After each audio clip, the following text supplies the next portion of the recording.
These lines just want to keep going higher. That's right. Stocks just want to go up. So do we buy the dip or sell the rip? Let's look at a really important area. It's just the pink line.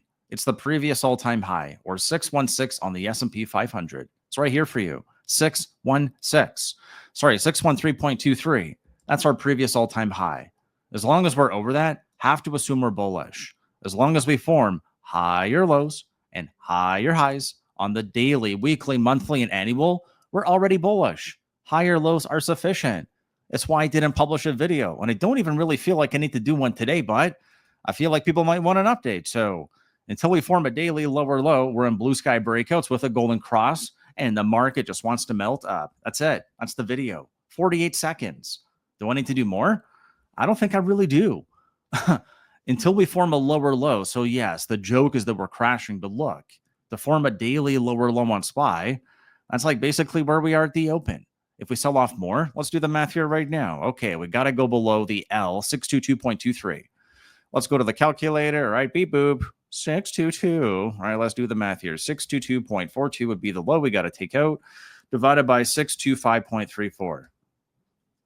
We got to decline by 4.6%. Oh my God, we're down by 0.3. Yes, we would have to be down by 0.5%, basically, 0.47. So if we're not going to, like, if we're grabbing chips, like I like salsa, I like guacamole. I don't like sour cream, but I know a lot of other people do. If we fill this gap, great. We could fill others, right? Grab your chips because we got more than one layer to this cake. What do we got? Well, we probably got some salsa, we probably got some guacamole, probably got something else that's yummy. Why? Because dips are yum. As long as we remain above 613.23.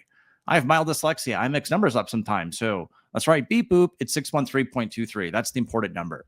As long as we're over that, it's pretty simple. Inverse head and shoulders would mean that if we're over here, weekly higher low.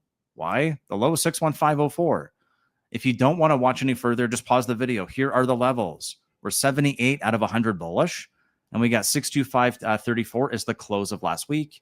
And there's all the key numbers. Weekly higher high, round numbers, or the weekly higher low, which we just talked about.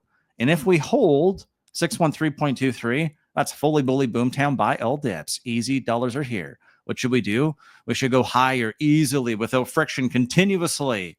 And what do we do into July 9th is the really important question and the only one I care about. 613.23. We've already kind of gotten close enough. We're higher than we were in 1998. Check. Already done. We buy the dip or sell the rip. Hey, we'll check back on that one. Are the notes updated? They don't need to be updated. Higher lows. What is it going to say for this next week? If we maintain higher lows, that's sufficient. So that's what I'm going to put into the notes for this next week. I'm trying to make it very simple for this week. There's some key dates, but it's really light. FOMC minutes on Wednesday, and then bond auction, initial jobless claims. What does that mean? Enjoy the sun. Maybe a little bit hungover. Easy dollars are ahead, above 613.23. Say it with me, 613.23 SPY.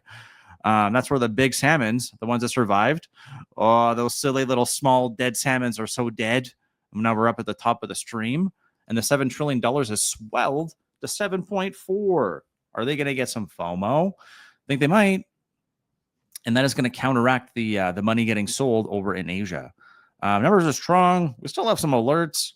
I'll update my notes for July going into tomorrow, hopefully. Had a few other priorities. Some of these charts mean something to me. Some of them don't. They probably don't mean very much to you. So let's look at a few more just because this is a stock market chart channel. So here's some charts. There's some more charts. This is the one I care about. Specifically, if we're doing 1998, this is the chart that's really simple for me. Let's actually go to a full screen and let's try to make it a little bit less facetious.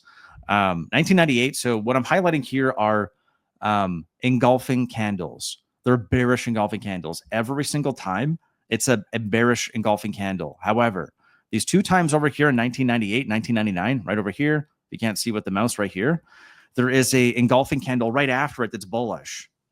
Just for time, make it really simple. There it is. So bearish engulfing eats the previous range from the previous candle, but then right after that, bullish engulfing. Whoa, that's what we have right now. I'm tracking right here. Why? Because we're over the, we already back tested, right? Roughly the previous red candle, that's in the notes. And then we're now back above that previous high. So the notes already incorporate all that. They're right here for you. Right here. 616, right? 613, already there. If you remember that, 613, hey, Philly Bully Boomtown buy old dips. Right, it's got some guacamole, chips, salsa, whatever you want. Even if you like that stuff I don't like. If you like sour cream or stuff, hey, dig on in, right? Let's get some dips. So dips probably done. Now we're looking for a continuation higher or higher highs on the weekly and monthly. But if all we do is form higher lows, eventually, if this other engulfing pattern happens again, I will be watching very close. Remember, each one of these candles represents 90 days of trading. That sometimes during the engulfing candle, the bulls look like they're right. And in certain parts during the candle, the bears look like they're right. When it happens back to back, that means that for 3 periods or 3 candles, 3/4 of a year, everyone is done knowing what the F is going on. Sometimes you look really silly. Sometimes you look like you're flip-flopping. Sometimes it looks like you like flapjacks. And sometimes it just looks like you want to make money and win. Yes. So let's make it even simpler now. If the riskiest asset is a sell the rep, it's likely going to lead the move higher from here. Look at where we were on January 20th. This is Bitcoin. 109,358. Where are we? We're above it. So as of right now, we've retraced and we've recouped all this move and went all the way down. Sell the news, right? Sell the effing news. Crypto president's in, sell it. Boop.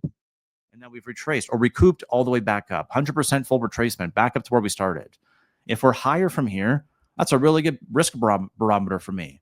And then all we have to look for in every day, if this pattern holds, all it means is we have to hold higher lows. That's really simple. The dates for this week are even simpler. So leave it there. Here's some hot tips as well, since you watched all the way until the end. Here's the stocks I said I would purchase going into the last video.